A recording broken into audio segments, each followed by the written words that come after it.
അടിപൊളി പായസമൊക്കെ കഴിച്ചിട്ട് അങ്ങനെ റെസ്റ്റ് എടുക്കുന്ന നേരത്താണ് പായസത്തിൻ്റെ ആ കവർ നമ്മുടെ ശ്രദ്ധയിൽപ്പെടുന്നത് കേട്ടോ.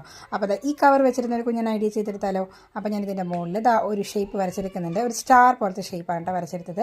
ഇനി നമ്മളിതാ 2 മടക്കാക്കിയിട്ട് ഒന്ന് മുറിച്ചെടുക്കുന്നുണ്ട്. ഇതൊക്കെ നിങ്ങൾക്ക് അറിയാവുന്ന കാര്യം തന്നെയാണ്. എന്നാലും നമ്മുടെ ടേബിൾ ഡെക്കർ ചെയ്യാൻ പറ്റുന്ന ഒരു ക്യൂട്ടായിട്ടുള്ള ഐറ്റാണ് കേട്ടോ ഇത്. കുട്ടികൾക്ക് എന്തായാലും ഇഷ്ടമാവും. നമ്മുടെ സ്റ്റഡി ടേബിളിൻ്റെ മുകളിലൊക്കെ ജസ്റ്റ് ഒന്ന് വെക്കാനായിട്ട് പറ്റും. കിളിക്കാൻ പറ്റി പോലെയൊക്കെ യൂസ് ചെയ്യാനായിട്ട് പറ്റും. അങ്ങനെ ഒരു കുഞ്ഞൻ ഐറ്റം. അപ്പോൾ അതാ വെട്ടി മുറിച്ച് ശരിയാക്കി വന്നതിന് ശേഷം ഞാനിതിൻ്റെ സൈഡൊക്കെ നമ്മളൊന്ന് ഒട്ടിച്ച് കൊടുക്കാൻ പോകുന്നുണ്ട്. ചെറിയ ടേബിൾ ആണെങ്കിലും നമ്മൾ ഓരോ ഡെക്കർ ചെയ്യുന്ന ഐറ്റംസ് മാറ്റി മാറ്റി വെച്ച് കഴിഞ്ഞാൽ ഓരോ ദിവസം പുതിയൊരു ഫ്രഷ് ലുക്ക് ആയിരിക്കും നമ്മുടെ ടേബിളിലുണ്ടായിരിക്കും. ബുക്സൊക്കെ വെക്കുമ്പോഴോ അല്ലെങ്കിൽ ഇതുപോലെ പെൻ ഹോൾഡർ പെൻസിൽ ഹോൾഡറൊക്കെ വെക്കുമ്പോൾ അതിൻ്റെ കൂടെ ഇങ്ങനെ എന്തെങ്കിലും എൻ്റർടൈൻമെൻറ്റ് ഐറ്റം കൂടി വെച്ച് കഴിഞ്ഞാൽ നമുക്ക് നല്ല രസമായിരിക്കും കേട്ടോ.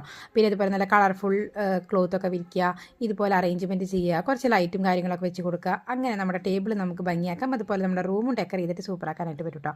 അപ്പോൾ അത് എഡ്ജൊക്കെ ഞാനിത് ഒട്ടിച്ച് കഴിഞ്ഞിട്ടുണ്ട്. അപ്പോൾ കണ്ടില്ലേ ഒരു കപ്പ് പോലെ കിട്ടിയിട്ടുണ്ട്. ഇനി ഇതിൻ്റെ മുകളിൽ നമ്മൾ ഒരു കവറിങ് കൊടുക്കാനായിട്ട് മുന്നേ ഞാൻ 2-3 മണികൾ ഇട്ട് കൊടുക്കുന്നുണ്ട്. ചുമ്മാ ഒരു രസം. ഇത് നന്നായി കിലുങ്ങുന്ന മണിയാണെങ്കിൽ കുറച്ചും കൂടി നല്ല എഫക്റ്റീവ് ആയാലും. ഇത് സാധാരണ നമ്മുടെ മാലയുടെ മുകളിലെ ബീഡ്സ് ആണ്. ഒട്ടിച്ച് കൊടുക്കുമ്പോൾ നല്ല അരികൊക്കെ ചേർത്ത് ഒട്ടിച്ച് കൊടുത്തു കഴിഞ്ഞാൽ നല്ല ഫിനിഷിംഗ് ആയിട്ട് കിട്ടും. ഇനി ഇതിൻ്റെ മുകളിൽ കുറച്ചും കൂടി കളർ കൊടുക്കാം. അല്ലെങ്കിൽ ഇത് പായസത്തിൻ്റെ ചിത്രമൊക്കെ പുറത്തേക്ക് കാണും.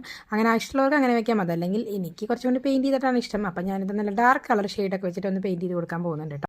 ഇനി ബോറടിച്ചിരിക്കുന്ന സമയമാണെങ്കിൽ നമ്മുടെ കുട്ടി സ്റ്റാറിനോട് സംസാരിക്കാൻ പറ്റിയിരുന്നെങ്കിൽ നമുക്ക് ഇഷ്ടമല്ല നമ്മുടെ കളിപ്പാട്ടങ്ങൾ നമ്മൾ സംസാരിച്ച് കഴിഞ്ഞാൽ. അപ്പോൾ ഒരു കണ്ണും മൂക്കും ഒരു വായും കൂടി സെറ്റപ്പ് ചെയ്ത് കൊടുത്തിട്ടുണ്ട്. അപ്പോൾ നമ്മുടെ സ്റ്റാർ റെഡി ആയിട്ടുണ്ട്. കണ്ടോ? ഇഷ്ടപ്പെട്ട ലൈക്ക് ചെയ്യാനും ഷെയർ ചെയ്യാനും സപ്പോർട്ട് ചെയ്യാനും കമൻറ്റ്സ് എഴുതി അറിയിക്കാനും മറക്കല്ലേ.